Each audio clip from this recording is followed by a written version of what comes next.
जय महाकाल। आज हमारी वीडियो का विषय है कुंडली साधना। जी हाँ, कुंडली साधना क्या है?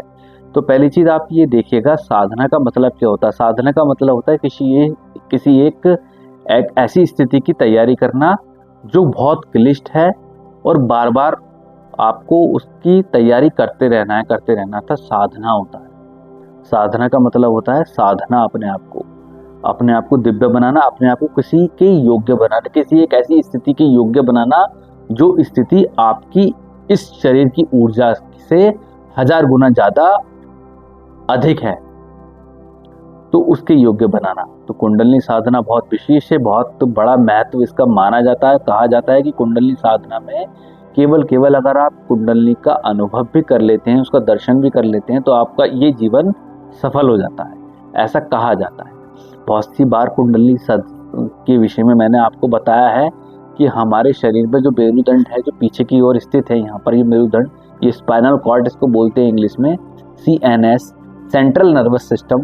तो यहाँ पर पूरा सेंट्रल नर्वस सिस्टम हमारा जुड़ा रहता है, जिससे हम ये हलचल करते हैं, अपनी क्रिया विधि करते हैं, कार्य विधि करते हैं। ठीक है, तो ये जुड़ा हुआ होता है हमारे आकाश तत्व से। आकाश तत्व इसका नेतृत्व करता है। सातवें ये हमारा मेरुदंड है। इस मेरुदंड में यहाँ पर एक कॉक्सिक हड्डियां है, यहाँ पर लैम्बर के बाद में कॉक्सिक है, जहाँ पर मेरुदंड का छोर है, जिसको बोलते हैं टेलबोन। इस टेलबोन के नीचे की ओर एक ब्रह्मनाड़ी है।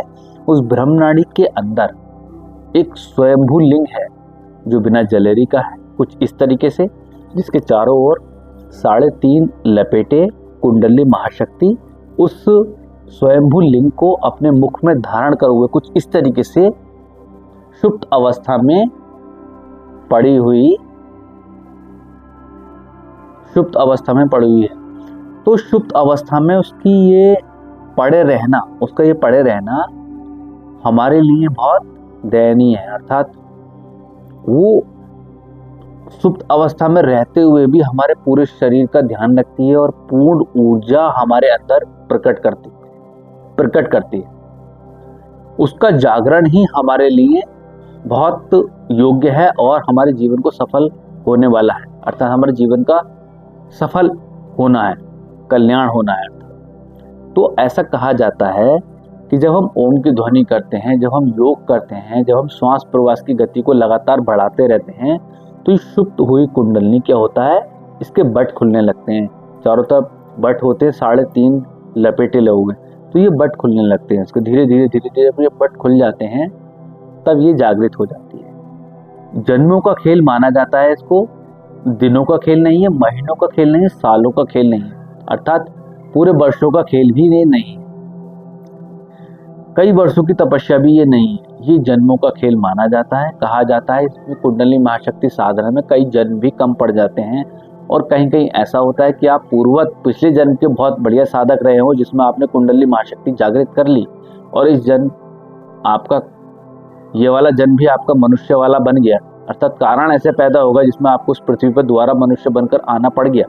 तो ऐसी स्थिति में आप जब साधना करेंगे, कुंडली योग के जानकारी लेंगे, उसके विषय में जुड़ेंगे आप, तो आप जल्दी जागृत कर सकते हैं और सक्रिय भी कर सकते हैं। कुंडली का संतुलन होना अलग बात है, सक्रिय होना अलग बात है, जागृत होना अलग बात है, और जागृत होकर के ऊपर की ओर चढ़ना अलग बात है।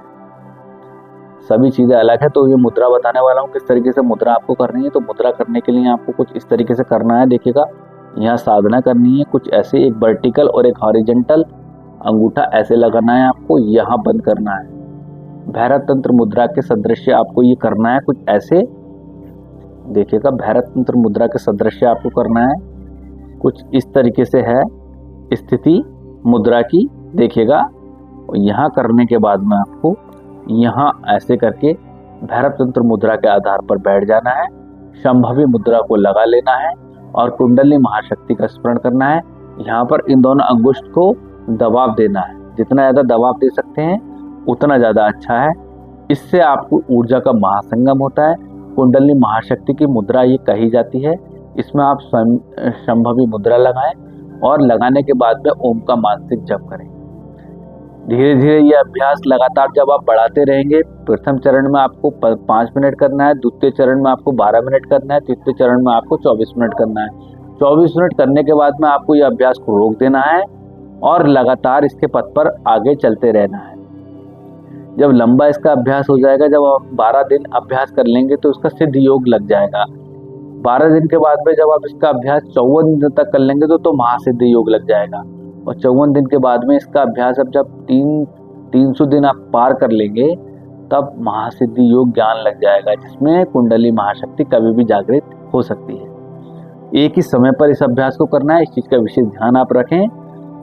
पूर्ण नियम के साथ में करना है, पूर्ण ब्रह्मचर्य के साथ में करना है, प्रत्येक चक्र का ध्यान करना है, प्रत्येक चक्र का अनुभव करना है और कुंडली महाशक्ति का ध्यान करना है। जो स्थिति मैंने बताई है, जो कल्पना मैंने बताई है वीडियो में, वो कल्पना को सक्रिय करके आपको ध्यान करना है। और ध्वनि वाला जप आप कर सकते हैं। इसमें ध्वनि वाला जप करना बहुत इंपॉर्टेंट है, क्योंकि वाइब्रेशन जब होता है तो उससे बट खुलने की संभावना रहती है, क्योंकि स्पंदन होता है। स्पंदन मुख्य रूप से हमारी बॉडी के लिए बहुत अनिवार्य है, हमारे सूक्ष्म शरीर के लिए बहुत अनिवार्य है, क्योंकि जब हम योग करते हैं, ध्यान करते हैं तो उसमें स्पंदन होता है। चाहे वो स्पंदन हम श्वास प्रश्वास की गति को तेज करके कर लें, या ओम का जप करके कर लें, या मंत्र उच्चारण करके कर लें, तो ये वाइब्रेशन हम पैदा कर सकते हैं 3 क्षेत्रों में। योग के क्षेत्र योग से कर सकते हैं। पहली चीज ये है ओम का जाप करें तो उससे पैदा हो सकती है। श्वास प्रश्वास की गति तेज करें, उससे हो सकती है। कोई भी मंत्र जप करें तो उससे भी हो सकती है। कम बोलें, मौन धारण करें, अधिक से अधिक मौन, जितना मौन रहेंगे उतना ज़्यादा आवश्यक है। और गुप्त साधना करें, किसी को इस साधना के विषय में ना बताएं तो ज़्यादा बेहतर है। तो मिलते हैं अगली वीडियो में एक नई मुद्रा के साथ। तब तक के लिए आप ये साधना करें और मेरी प्रत्येक वीडियो को देखें, क्योंकि आपके आने वाली जितनी भी वीडियो होंगी बहुत मुख्य होंगी, दिव्य होंगी और आपको ठीक प्रकार से ठीक दिशा निर्देश देने वाली होंगी। जय माता।